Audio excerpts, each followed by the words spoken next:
Letter 154 by Charles Lamb. No date, begun on Friday, July 4, 1806. Charles and Hazlitt are going to Sadler's Wells, and I am amusing myself in their absence with reading a manuscript of Hazlitt's, but have laid it down to write a few lines, to tell you how we are going on. Charles has begged a month's holidays, of which this is the first day, and they are all to be spent at home. We thank you for your kind invitations, and we're half inclined to come down to you. But after mature deliberation, and many wise consultations, such as you know we often hold, we came to the resolution of staying quietly at home. And during the holidays, we are both of us to set stoutly to work and finish the tales, 6 of them being yet to do. We thought if we went anywhere and left them undone, they would lay upon our minds, and that when we returned, we should feel unsettled, and our money all spent besides. And next summer we are to be very rich, and then we can afford a long journey somewhere. I will not say to Salisbury, because I really think it is better for you to come to us. But of that we will talk another time. The best news I have to send you is that the farce is accepted. That is to say, the manager has written to say it shall be brought out when an opportunity serves. I hope that it may come out by next Christmas. You must come and see it the first night, for if it succeeds, it will be a great pleasure to you, and if it should not, we shall want your consolation. So you must come. I shall soon have done my work and know not what to begin next. Now, will you set your brains to work and invent a story, either for a short child's story, or a long one that would make a kind of novel, or a story that would make a play? Charles wants me to write a play, but I am not over anxious to set about it. But seriously, will you draw me out a skeleton of a story, either from memory of anything that you have read, or from your own invention, and I will fill it up in some way or other. The reason I have not written so long is that I worked and worked in hopes to get through my task before the holidays began. But at last I was not able, for Charles was forced to get them now, or he could not have had any at all. And having picked out the best stories first, these latter ones take more time, being more perplexed and unmanageable. But however, I hope soon to tell you that they are quite completed. I have finished one today which teased me more than all the rest put together. They sometimes plague me as bad as your lovers do you.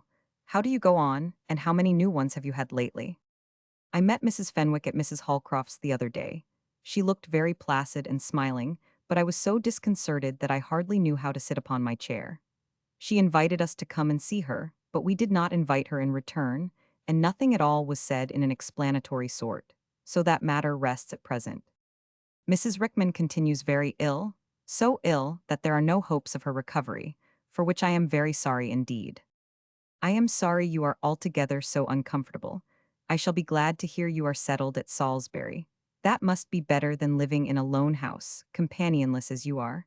I wish you could afford to bring your mother up to London, but that is quite impossible. Your brother wrote a letter a week ago, which passed through our hands, to Wordsworth, to tell him all he knew of Coleridge. But as he had not heard from C for some time, there was nothing in the letter we did not know before. Thanks for your brother's letters.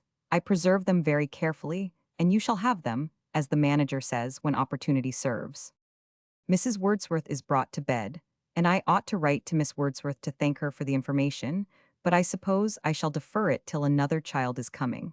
I do so hate writing letters. I wish all my friends would come and live in town. Charles has been telling me even it is better than 2 months that he ought to write to your brother. It is not my dislike to writing letters that prevents my writing to you, but sheer want of time, I assure you, because I know you care not how stupidly I write, so as you do but hear at the time what we are about. Let me hear from you soon, and do let me hear some good news, and don't let me hear of your walking with sprained ankles again.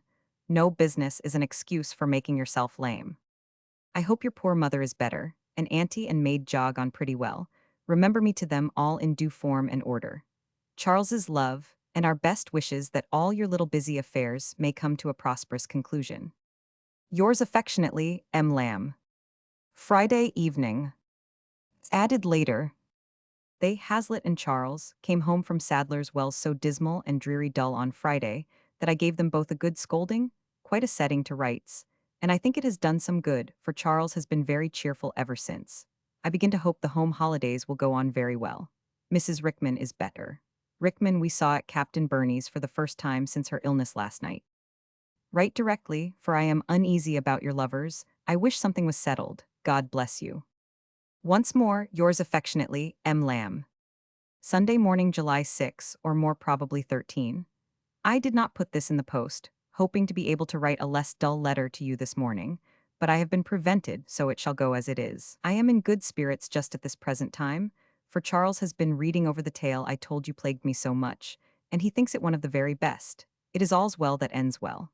You must not mind the many wretchedly dull letters I have sent you, for, indeed, I cannot help it. My mind is so dry always after poring over my work all day. But it will soon be over. I am cooking a shoulder of lamb. Hazlitt dines with us. It will be ready at 2 o'clock if you can pop in and eat a bit with us. The program at Sadler's Wells on July 4, 1806 was Aquatic Theatre, Sadler's Wells, a new dance called Grist and Puff or the Highland Fling, the admired comic pantomime Harlequin and the Water Kelp, new melodramatic romance The Invisible Ring, or The Water Monster and Fire Spectre. The author of both was Mr. C. Dibdin, Jun, Real Water. Mary Lamb's next work, after the tales from Shakespeare, was Mrs. Lester's School. Charles Lamb, meanwhile, was preparing his dramatic specimens and adventures of Ulysses. Mrs. Rickman did not die then. She lived until 1836.